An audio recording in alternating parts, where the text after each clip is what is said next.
Welcome, it's Francis here. Thank you for coming back to my channel. If this is the first time here, I bid thee welcome. There's a subscribe button below if you want to help support this channel, and also a bell to be notified when I upload more content. So I'm coming to you from Ghana country. As such, I acknowledge the Ghana people of the Adelaide Plains as being the traditional custodians of this land. So I've been having, I seem to be always having technical problems, so I have resorted back to my old headset.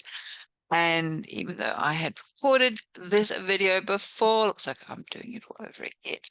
This video is going to be focusing on our upcoming new moon, which will be in the astrological sign of Gemini. Here in Adelaide, South Australia, it will be taking place on the 18th of June at 2:07 p.m. As I said, that's Australian Central Standard Time. So you might want to, one site that I look at in particular is timeanddate.com, where you can put in your location and it will give you the right timing of the moons wherever you live. And it will be at 26 degrees 43 minutes of Gemini. So I've got some notes from my journal that I will be reading from.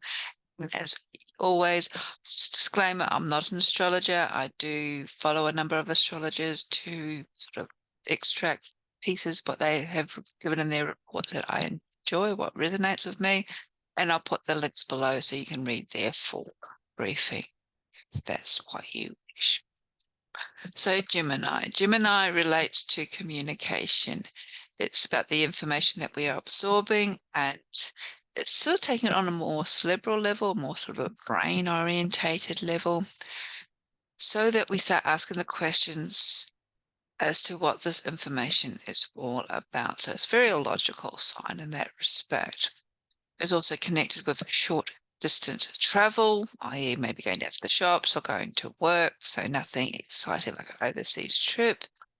The local environment and also people around you as well. So it is a very sort of social sign. So with this being a new moon in Gemini, if you're wanting to sort of plant seeds or manifest in these areas, that's probably the best. Also look to see what house Gemini falls in relation to your natal or birth chart, and this will give you other indications as to what you should be focusing on.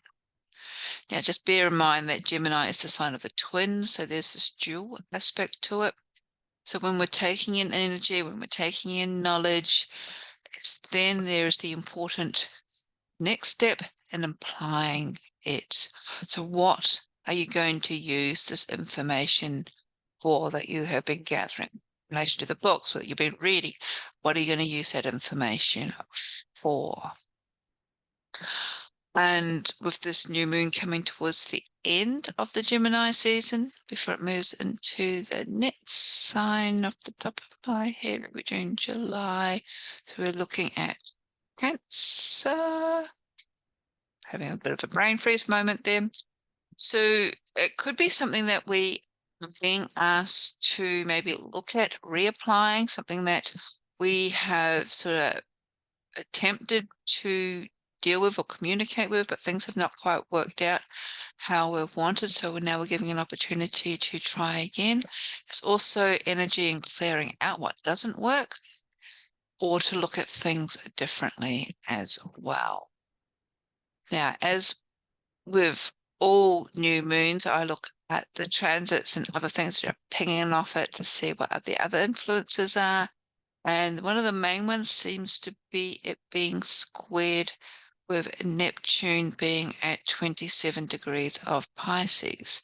So when things are square, that's 90-degree angle, which can be very challenging. So what we've got is the sort of dreamy, visionary, imaginary state of Neptune, especially when it's in Pisces, which it is in. So we've got all that sort of liminal, wavy, ebbing and flowing energy, challenging the logical mind, which is Gemini. So it's sort of asking us to step beyond logical self to trust our imagination, trust our intuition, our dream states, paying a little bit more attention to psychical, our intuitive abilities as we sort of move on through the second part of the year. And another point with Neptune at 27 degrees Pisces, not only is it squaring this new moon, it's also squaring the galactic center, which is at 27 degrees of Sagittarius. Now, I've heard of the galactic center in the last couple of years, and I just thought it was just new age mumbo jumbo and didn't think very much of it. My mistake is I did some research this year and have realized that what they term as the galactical center, and people who are said astrologers will probably go, yes, of course, is actually that rotational point around which our galaxy, the Milky Way, turns. So it is quite a big deal when you're looking at things astrologically, because it's from this point of sort of entry, or so where everything sort of rotates around, that all the other particles that come down to Earth generate from or stem from. So yes, it's the source of all this sort of, whether you call it downloads or uploads or whatever inspirations. This galactical center is that really rotational part in our Milky Way, and therefore it does affect us, especially on an energetic and also on a subconscious level. Now, Sagittarius is all about freedom, is all about truth. So it's almost like something's going to come through that we really need to take the time to think about, to contemplate, probably in a new way, especially with Neptune squaring it. With Gemini new moon, this is bringing in sort of the energetics on a more cosmic level, a higher level, and probably reminding us to allow that time to integrate things that would possibly be in a different way to what we are used to. So we're being encouraged to open up to the bigger meaning of things beyond our normal mundane daily lives, to something that's a little bit higher. And what's also happening at the same time, because astrology things aren't usually very simple, is that the ruling planet of Gemini, which is Mercury, is actually in Gemini itself. It is 11 degrees 52 minutes, very much at home, and as such is tending to speed things up. So if you're beginning to feel a little bit of overwhelmed, a bit of anxiety, so heightening, because there's a lot of things sort of on your plate at the moment, that's all perfectly well and good to be feeling things like that because of Mercury sort of speeding things up, these downloads coming down from the galactical center. If your anxiety is peaking, remember to breathe. Breathe into your diaphragm, go out and take a walk along the beach, go into nature, do something, unplug yourself. Also, it's focusing, reminding us to let go, to surrender, get rid of the stuff that no longer applies or is working for us. Also, things that are out of our hands, out of our control, that we are tending to hang on to. Let it all go, which can be rather fearful for the Gemini mind. Gemini mind is about thinking, and sometimes it has this tendency to overthink things and not actually do. So Neptune is telling us to get out of our heads, trust our gut. I was going to say, this is what I call embodiment. Come back to our body, listen to our body. Get away from the head, come into our intuition, be a little bit more receptive.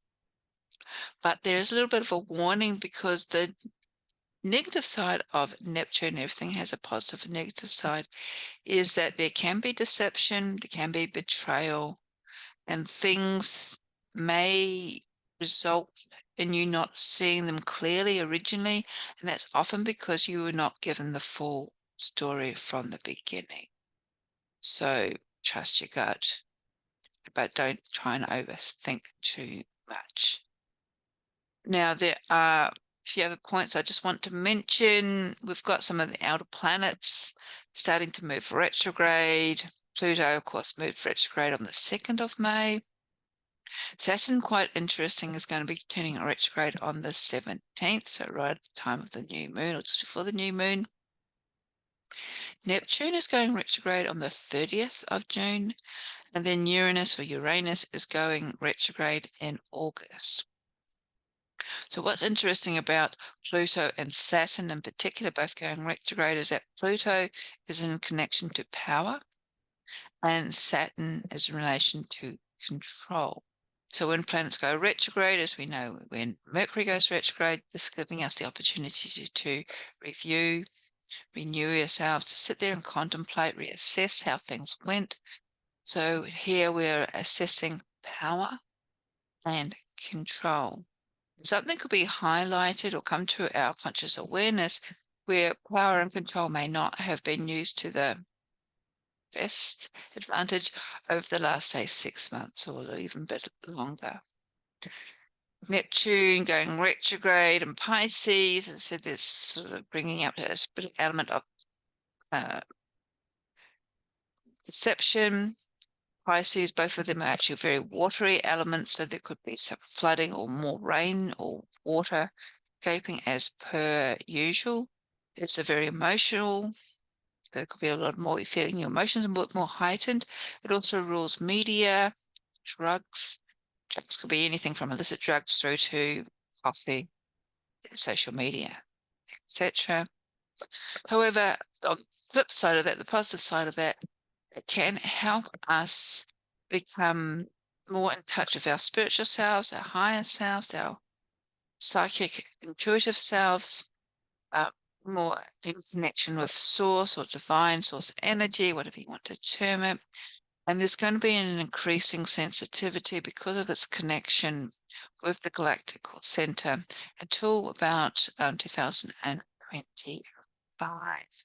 So in summary, let's be a little bit mindful of your thoughts, especially with Gemini being very logical, and we've got this sort of interference, this sort of encouragement to look beyond logic, to trust our body.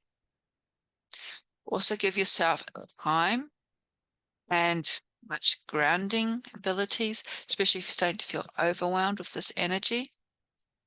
And remember to start that process of self-evaluation and releasing what no longer applies or is congruent or working for you at the moment. So that's about the upcoming new moon. And I would just like to send a little reminder that on the Saturday, the 17th, so this is Australian Central Standard Time. You might have to check, it could be Friday where you live in the world. I'm doing 2 book launches online. I'm doing one at 8 a.m. in the morning, Adelaide time, and one at 6 p.m.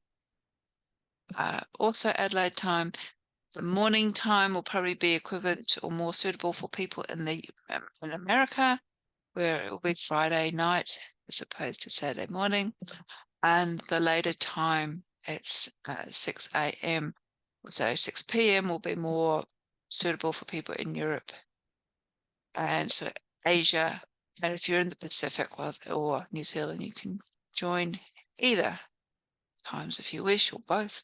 I will put the links below so you can get the Zoom links for those calls. It'll be wonderful to share some excerpts from my book, some lunar-inspired poetry, and I'll also be taking you through a meditation, considering we're right on this verge of the new moon. So I hope to see you again. Blessings.